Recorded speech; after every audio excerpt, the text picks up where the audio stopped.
Hello guys, welcome back to new video. Guys, आज की जो हमारी वीडियो होने वाली वो जो है पर्यावरण की चौथी क्लास हमारी होने वाली है, यानी कि बीएड सेकेंड सेमेस्टर की हम लोगों ने क्लास स्टार्ट कर दी है। उसमें जो है ये जो है चौथी क्लास हम लोग पर्यावरणीय शिक्षा के देखने वाले। इससे पहले हम लोगों ने पर्यावरणीय शिक्षा की 3 क्लासेस कर ली हैं, जिसमें जो है 100 क्वेश्चन पहली कक्षा में, उसके बाद जो है दूसरे और तीसरे कक्षा में जो है 50 क्वेश्चनों की सीरीज हम लोगों ने सॉल्व कर लिया है। तो हम लोग इस वीडियो में जो है लगभग 50 क्वेश्चनों को देखने वाले हैं पूरे। तो आप लोग जो है वीडियो को पूरा ज़रूर देखना और अपने दोस्तों के साथ ज़रूर शेयर कर दीजिए, क्योंकि बीएड सेकेंड सेमेस्टर की क्लास जो है इस चैनल पे आप लोगों को प्लेलिस्ट पे बीएड सेकेंड सेमेस्टर की प्लेलिस्ट पे सारी क्लासेज मिल जाएंगी। टेक्नोलॉजी की भी और पर्यावरण की भी पूरी ऑब्जेक्टिव क्लासेज आप लोगों को मिल जाएंगी। तो चलिए हम लोग देरी न करते हुए सीधे क्वेश्चनों पर चलते हैं। क्वेश्चनों को हम लोग सॉल्व करते हैं। यहाँ पे हमारा पहला क्वेश्चन है यहाँ पे कि पहाड़ों पर जो है काफ़ी नमी व जल पाया जाता है, फिर भी यहाँ जो है मरुद्भिद क्यों होते हैं। यानी पहाड़ों पर काफ़ी नमी और जल होता है, फिर भी यहाँ जो है मरुद्भिद क्यों होते हैं। ऑप्शन नंबर ए है कि पहाड़ों पर जल बर्फ में बदल जाता है, ढलानों के कारण पानी बह जाता है और पौधों द्वारा उपयोग में नहीं लाया जाता है, पहाड़ों की चट्टानें जल अवशोषित नहीं कर पाती हैं, या फिर उपर्युक्त में से कोई नहीं। तो इसका राइट आंसर है कि ढलानों के कारण जो है पानी बह जाता है और पौधों द्वारा जो है उपयोग में नहीं लाया जाता है। तो इसका जो है बी जो है राइट आंसर हो जाएगा। अगला क्वेश्चन है कि प्राकृतिक पारिस्थितिकी तंत्र का उदाहरण क्या है। जो प्राकृतिक पारिस्थितिकी तंत्र है वो जो है झील है, खेत बिल्कुल भी नहीं है, बांध बिल्कुल भी नहीं है, पार्क बिल्कुल भी नहीं है। झील जो होता है वो जो है प्राकृतिक पारिस्थितिकी तंत्र का जो है उदाहरण होता है। ठीक है। अगला क्वेश्चन है हमारा कि कृत्रिम पारिस्थितिकी तंत्र का उदाहरण कौन सा है। निम्नलिखित में से कौन सा जो है कृत्रिम पारिस्थितिकी तंत्र, यानी कि मानव निर्मित पारिस्थितिकी तंत्र का उदाहरण जो है खेत है यहाँ पे, क्योंकि खेत जो है मनुष्य जो है बनाते हैं, छोटा बड़ा करते हैं। ये जो है खेत जो है कृत्रिम पारिस्थितिकी तंत्र का उदाहरण है। बाकी सब जो है ये जो है कृत्रिम पारिस्थितिकी तंत्र के उदाहरण नहीं है। ठीक है। अगला क्वेश्चन है हमारा कि लवणीय जल पारिस्थितिकी तंत्र का उदाहरण क्या है। जो लवणीय जल है पारिस्थितिकी तंत्र का उदाहरण निम्नलिखित में से कौन सा है। तो यहाँ पे प्रवाल भित्ति है। प्रवाल भित्ति जो है ऑप्शन में, क्योंकि ये समुद्र में पाया जाता है लवणीय जल पारिस्थितिकी, तो प्रवाल भित्ति समुद्र में पाई जाती है, तो प्रवाल भित्ति जो है इसका राइट आंसर हो जाएगा। अगला हमारा है कि स्वच्छ जल पारिस्थितिकी तंत्र का उदाहरण है। निम्नलिखित में से कौन से जो है स्वच्छ जल पारिस्थितिकी तंत्र का उदाहरण है। समुद्र बिल्कुल भी नहीं, खाड़ी बिल्कुल भी नहीं, एस्चुरी बिल्कुल भी नहीं। जो तालाब होता है वो जो है स्वच्छ पारिस्थितिकी तंत्र का उदाहरण होता है। तो ऑप्शन नंबर डी जो है इसका राइट आंसर हो जाएगा। अगला हमारा है कि पारिस्थितिकी तंत्र के जैविक एवं अजैविक घटकों को कौन जोड़ते हैं। जो पारिस्थितिकी तंत्र के जैविक और अजैविक घटक होते हैं उनको जो है कौन जोड़ते हैं। तो अकार्बनिक पदार्थ इसका राइट आंसर हो जाएगा। अकार्बनिक पदार्थ जो होते हैं वो जो जैविक और अजैविक घटकों को जोड़ते हैं। अगला क्वेश्चन है कि मृदा अपरदन को किससे बचाया जा सकता है। मृदा अपरदन को जो है वनोरोपण, यानी कि ज़्यादा से ज़्यादा वन लगाकर हम लोग ज़्यादा से ज़्यादा वृक्षारोपण करके हम लोग मृदा अपरदन को या फिर मिट्टी के कटाव को हम लोग बचा सकते हैं। अगला क्वेश्चन है कि एक पारिस्थितिकी तंत्र में उत्पादकों और उपभोक्ताओं की संख्या को कौन निश्चित करता है। जो पारिस्थितिकी तंत्र में उत्पादक और उपभोक्ताओं की संख्या है उसको कौन निश्चित करता है। तो जलवायु संबंधी कारक जो है निश्चित करते हैं।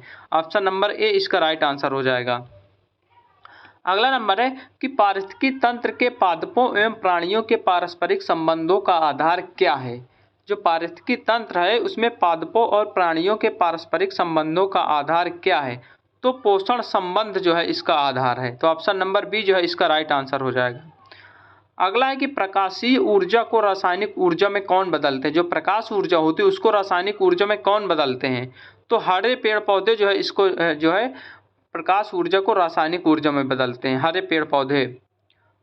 अगला क्वेश्चन है कि पारिस्थितिकी तंत्र के स्वपोषी घटक कौन कौन से हैं। निम्नलिखित में से जो है पारिस्थितिकी तंत्र के स्वपोषी घटक कौन कौन से हैं। सूक्ष्म जीवाणु बिल्कुल भी नहीं, भरपक्षी जो बिल्कुल भी, मृतोपजीवी बिल्कुल भी नहीं है। इसका राइट आंसर पादप हो जाएगा या फिर पौधे हो जाएगा। जो पारिस्थितिकी तंत्र के स्वपोषी घटक वो जो है पादप होते हैं।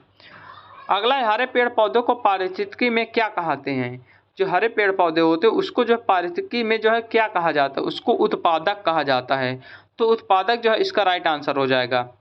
अगला हमारा है कि विश्व का सर्वाधिक प्रसिद्ध कीटनाशक कौन सा है। तो जो DDT होता है वो जो है विश्व का सबसे प्रसिद्ध कीटनाशक होता है, DDT। अगला क्वेश्चन है कि मरुस्थलीय भवन किससे होता है? मरुस्थलीय भवन जो है किससे होता है? वनों को उखाड़ने के कारण, बिल्कुल सही है। जल की वजह से मृदा अपरदन के कारण, बिल्कुल सही है। वायु की वजह से मृदा अपरदन के कारण, ये भी सॉरी, ये जो है सब गलत हैं। अब बहुत उच्च तापमान एवं कम वर्षा के कारण, इसका जो राइट आंसर यानी कि मरुस्थलीय भवन किससे होता है?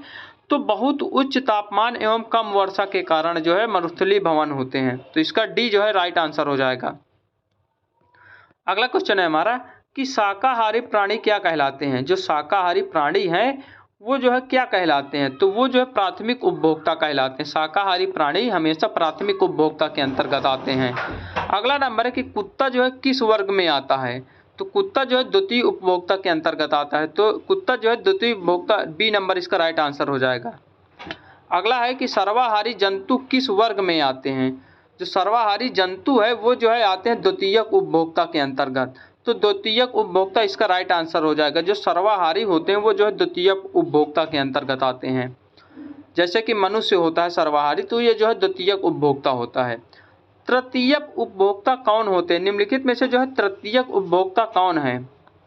तो जो तृतीयक उपभोक्ता वो जो है बाज होता है। बाज जो है तृतीयक उपभोक्ता के अंतर्गत आता है।